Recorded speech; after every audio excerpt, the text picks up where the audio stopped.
What's up, Vintage? You're watching Abound online. I'm Jennifer Murphy. And I'm Michael Murphy. We're here talking with Tyler, Pastor Tyler. Yeah, it's good. It's good to be with you guys. Michael and I have been going to Vintage downtown for a few years. We lead a community group.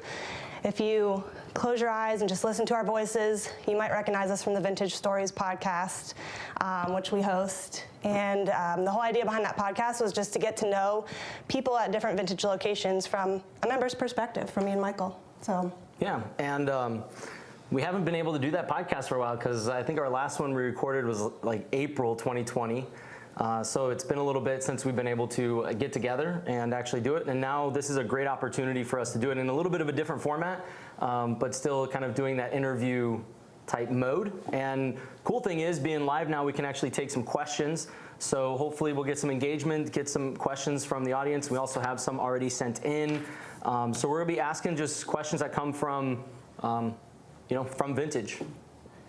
Yeah, I appreciate you guys doing this. Y'all are fantastic. I've loved your story. I've loved how God's used you and is using you. Stories of your community group are just kind of like legendary already. So, thank you guys for doing that and being willing to host the next couple of nights. Yeah, shout out Sky House, CG. Awesome. Yeah. for sure. So yeah, we're here to talk about Abound, which is our new sermon series, and a huge generational moment for Vintage Church. Tyler, can you just kind of sum up a little bit? We've been hearing about it a lot, but remind us what we're talking about here. Yeah, it's definitely a series, but if it's just a series, it'll burn out quickly. And so we really started talking about this, and the we is some staff members, some elders, some leaders, community group leaders. The we there, we started probably 2.5 years ago. And I'll mention on this a little bit in weeks to come, but we were supposed to do this in the fall of 2020. And pretty quickly into the pandemic, we realized it's not the right time. We don't feel like God's leading us in that way. And so it was neat to see God kind of repopulate what we were going to do. And we did the kingdom of justice in that part. But we spent all the rest of 2020 praying about Abound. And then as 2021 started, we picked that prayer back up and just felt like the Lord moved in that direction. And so Abound is a 6-week series, but it encompasses 2.5 years in the past and really, I think, probably 15 years in the future. There are a couple of ways we're talking about it. One is it's fuel for the things that the Lord has called us to do. And we really want to see everything that God has put on the table for Vintage come to fruition.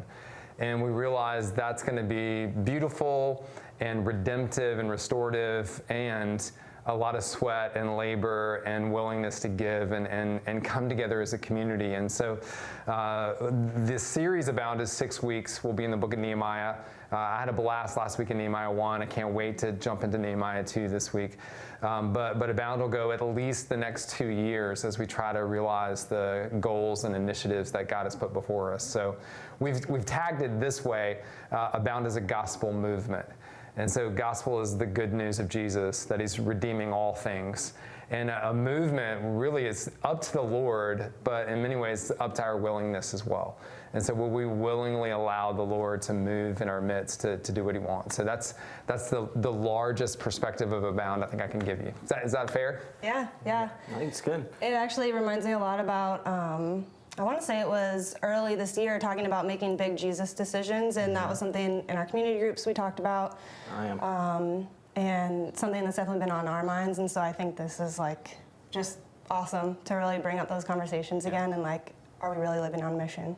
Jennifer, tell me, Michael, when you talk to community group about making big Jesus decisions or significant Jesus decisions, what kind of was the conversation like? Did people jump in and did they share some things? Honestly, I feel like people were waiting for a moment to share that type of stuff. I mean, people were talking about discipling others, reaching people in their community, making big decisions with their family. And I don't know, it was really awesome to be able to dig into that together, because I really think like people are ready to do something. Yeah, and giving folks an opportunity to really like sit together and discuss what that might look like for them and their families. And it was great to have those conversations and be really intentional about it. But one thing you mentioned while you were just talking about Abound, you mentioned that it's been thinking about this for about 2 years or so now. So Vintage is like 19 years old or so. Yeah. So maybe a little bit about like why now? Like why not 10 years ago? What is going on right now in Vintage that makes it prime for this? Yeah, I think that's a fantastic question, and I'll try to give a broad stroke, and then maybe we can return to more specifically right now. Sure. With the life of a church, it kind of goes through some stages. The first 3 to 5 years is survival, so that was 2003 to 2008 for us. And then 2008 to 2012, we grew rapidly. We were having years where we'd have 100% growth. We'd double in a year. That happened a couple of years in a row, 75% growth after that. Around 2013, we had to kind of really define again who we were. So we spent hours and hours and hours. Again, the we is community group leaders, staff, elders, folks like that. What's the core DNA of our church? We've always said it's these things, but is that really what the DNA of the church is? And we came up with those 6 DNA points that we can go through tonight if you want. And we clarified again, know, live, advance. So the average church has 80 things for a member or regular attender to know, but we wanted it just to be like 3. If you need to know anything about Vintage, that's me. Like I just need like a little bit of information. Yeah. So if you just, the core potent part of Vintage, know the gospel, live the gospel, advance the gospel. And so in that time we were really solidifying those things. And then as we started to grow again, 2015, 16, 17, we kind of had to restructure the church.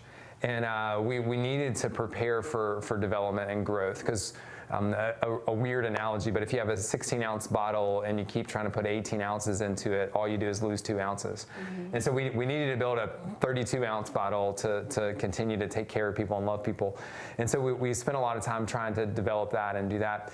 And then around 2017, we realized, let's not shift gears anymore. Let's not be flippant with what we hope to accomplish or do. Let's really try to listen to the Holy Spirit and see what He might have us to do. And so in 2017, we developed 4 20-year goals, but really 3. The 4th is every Vintage church needs to contextualize to the part of the city they're in. And so North's contextualization is different than downtown, and Durham's is different than West. And so we don't talk about that because it's very specific to each church. So our 3 goals is looking through the New Testament, what did early followers of Jesus do? Well, they really believed Jesus was worthy to share with their friends. And so we look at the triangle. There are 1 million people in the triangle that don't know Jesus. What if we reach just 1%?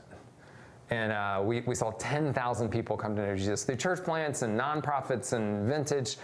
We went all full tilt trying to find it. So that's goal 1. Goal 2 is significant Jesus decisions, big Jesus decisions. And I love in your community groups that you're talking about that.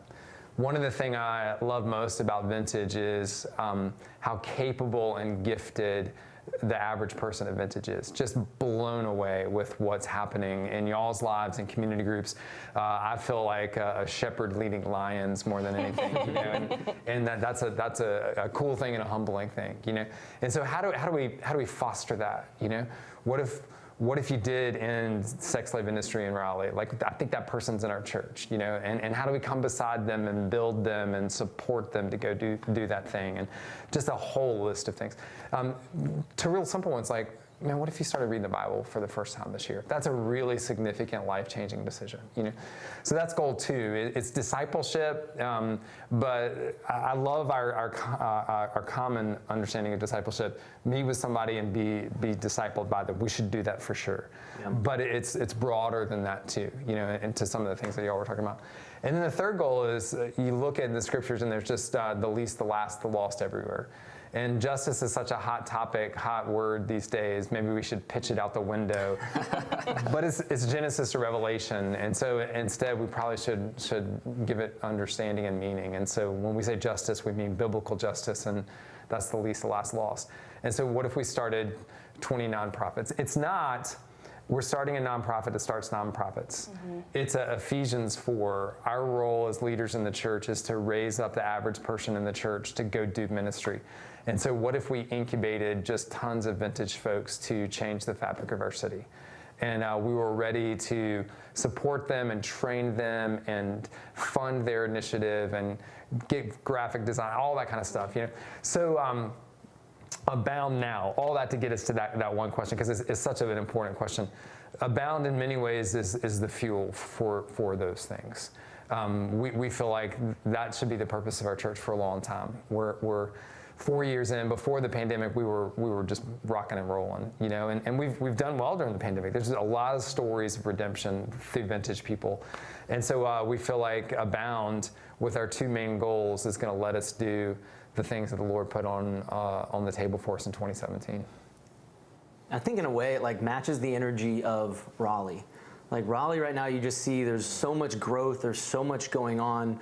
I mean, I know the rental market's crazy. If you're trying to buy a house, it's like, good luck, because everything's going wild. It's like a lot is moving here, and there's a lot of high energy. And I feel like this Abound comes at a time where I feel like we're like matching the energy that's coming into this place, just so that we're prepared to do God's work in Raleigh, which is awesome. Yeah, that's a great parallel, and we should. That I mentioned the word contextualize, and that really is the meaning of contextualize. What's going on around you, and how can you rightly and godly and biblically meet that? And if there's growth and energy, we should like, that should be like, man, we're thirsty for this. Like God put us in. Not many people get to live in a place like that, Yeah. In all the history of humanity, not many people get to live in a place that's being renovated and just blowing up, and we get that opportunity. Like we should go after that, So I love that.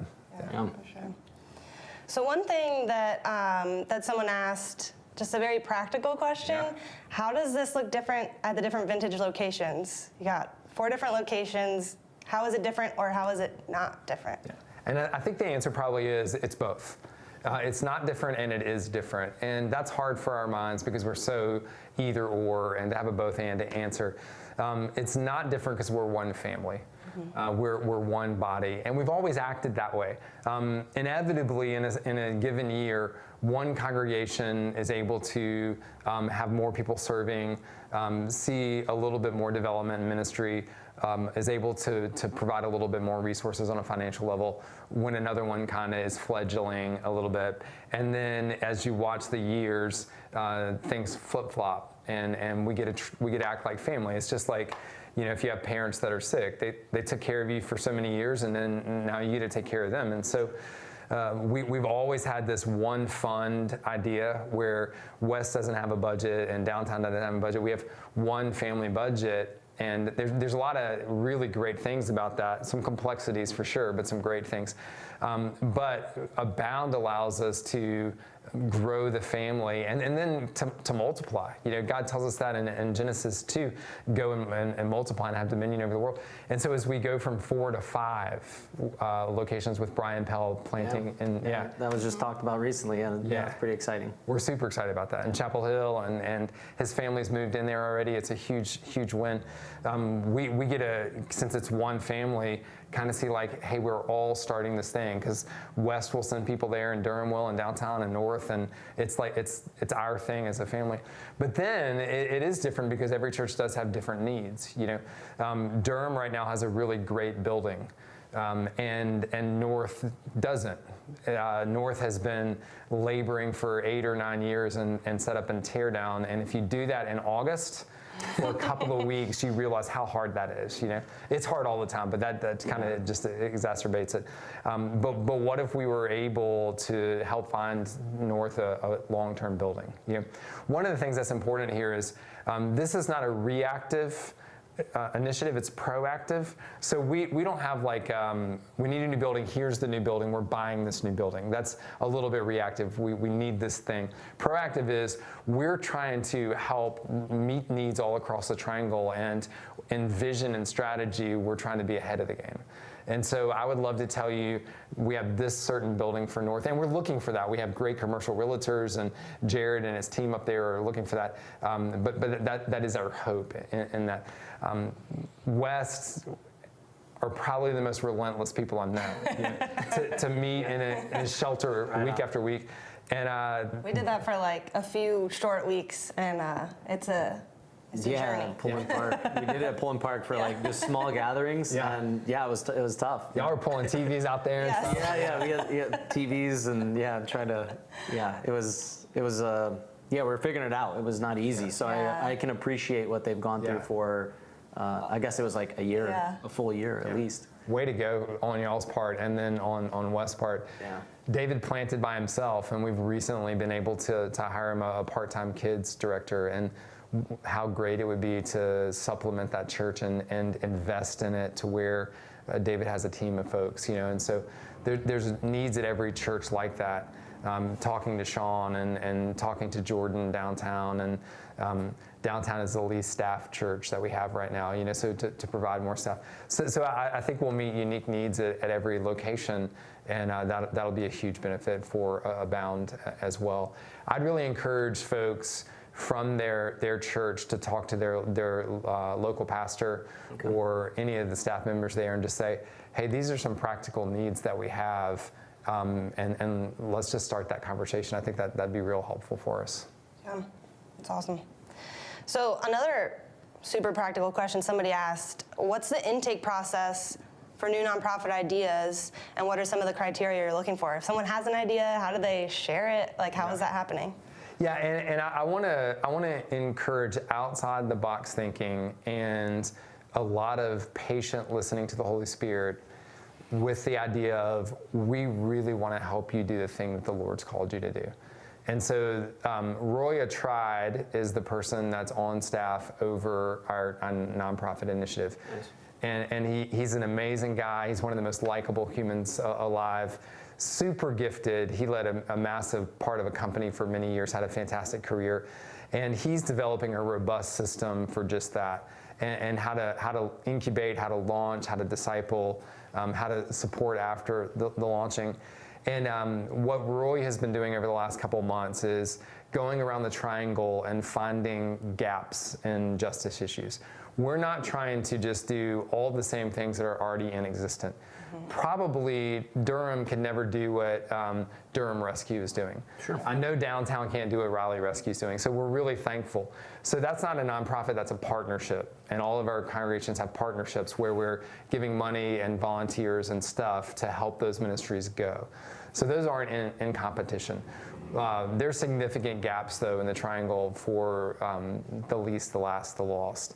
And so what we're believing is the multitudes of people at Vintage, the Spirit of God is speaking to them and giving them passions that they have to do something, that they have to start something, or maybe they don't start something, maybe they help. Both are equally valid. Do what the Lord tells you to do. That's obedience. Who cares about all the rest? And so reach out to us. Reach out to Roy. It's roy.attride, ATTRIDE, @vintagenc.com. Or info@Vintage, if you forget all that Tyler at Vintage. It's pretty easy. Like, if you know somebody's name, put it and then @vintagenc.com, and you'll get somebody. And Roy will be able to sit with you and help you see, this might not be a nonprofit, it might be this, or this might, and I think it'll be really validating. You'll feel heard, you'll feel empowered, and be moved forward. And so I think the criteria probably is case by case. Yeah. There's definitely a general criteria, but then the gap in justice, your gift set. If you want to start a nonprofit, there's some entrepreneurial ability that needs to be there. If you hate risk, we're probably not good brothers and sisters with you to put you in a risk place, Yeah. But you might be the perfect person to develop systems and structures for a nonprofit, And so I'm not trying to be vague with the answer, but there's so much need. And the really important thing I want people to hear is, you're wildly gifted. The Holy Spirit has given you gifts that you didn't have. I believe He's speaking visions to you to repair the years the locusts have eaten, and at least take a step. And I think that step would be, talk to me, talk to Jordan, talk to David, talk to Jared, talk to Sean, talk to Roy, talk to you guys. Just wave the flag and let's see what happens. See if there's something that we couldn't fuel, right? That's a great word. I love it. Yeah, thank you. I love that, take the next step. That's something that actually was really impactful for us. Someone just said, I just took the next faithful step. you don't have to see to the very end of what it might be, but just take like one more step.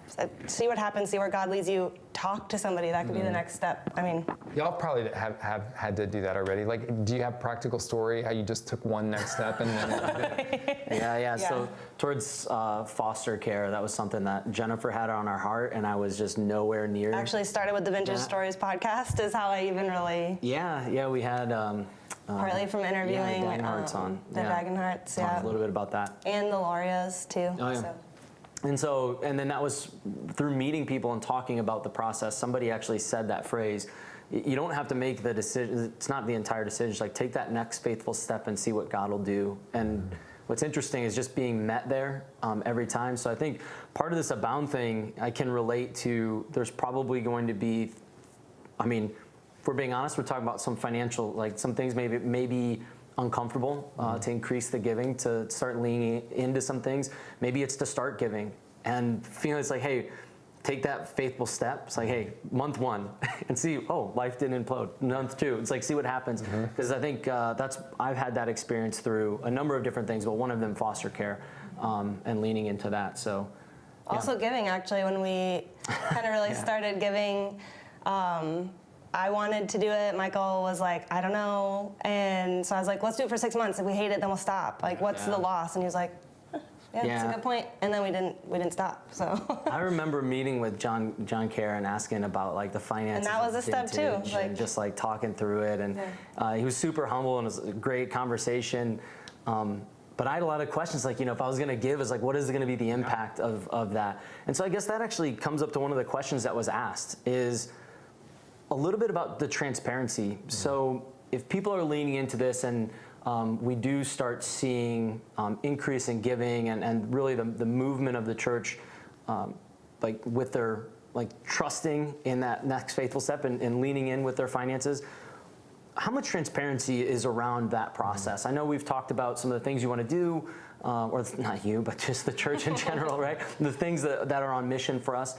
But what do we look for as transparent? How much is going to be shared with us about how much has been raised? Are we seeing people lean into it? Like, how is that being measured? What are we doing with all that? Yeah, I think that's a critical question. And what I want people to hear first is your questions will be met with grace and with a desire to bring answers. Sometimes in that there's give and take, but bring those questions, you'll get people like John Kerr, who's, to your words, super gracious and humble. And Ellie Ishmael's over finances for us as a church, and she is fantastic with questions and answers like that. All of our local pastors can answer those questions just as well. Ask the questions, So I just want to preface everything with that. We want to be very transparent. We bring auditors in regularly to audit our books. We have an outside CPA who does all of our books and bookkeeping to have checks and balances. I'm getting to the Abound one, but I want to build some trust in the process, right? I have a credit card just like everybody else on staff, and my limit is the same as theirs. I can't access the bank account, and I don't get to touch the offering. So we have all of these checks and balances to help it be healthy. We vote on the budget every year with a whole council of elders who are made up by folks from each church. So it's not me and Matt Stevens or me and John Kerr and Ellie making the budget. It's a lot of folks involved in it. So transparency with Abound. We have some systems that we communicate with already, and we would like to continue to communicate in those lines and through those venues. And so sometimes we don't communicate well. Sometimes we do communicate well, but people aren't engaging in the venues of which we use to communicate. So we, on a financial level, we do a quarterly update via mail. So it's old school. We fold up the letters, we put it into an envelope, we lick it, we stamp it, and we mail it out. And if you want to get on that list, all you have to do is email info@vintage.nc. Or if you give, you get it anyways. It's kind of like singing to the choir because everybody giving gets it. And so we would love to help people that aren't giving yet to get it, to build a little bit of trust, We're going to amp that up a little bit during Abound and have a much more robust report. We're working with a company called Generis. They're a national company that helps churches like ours do scenarios like this, and they're helping us ramp that up.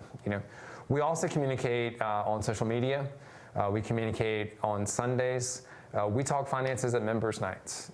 So when I stand up front, and all the other local pastors do as well, members, you got to be there, please. And if you're not a member, you're welcome to come.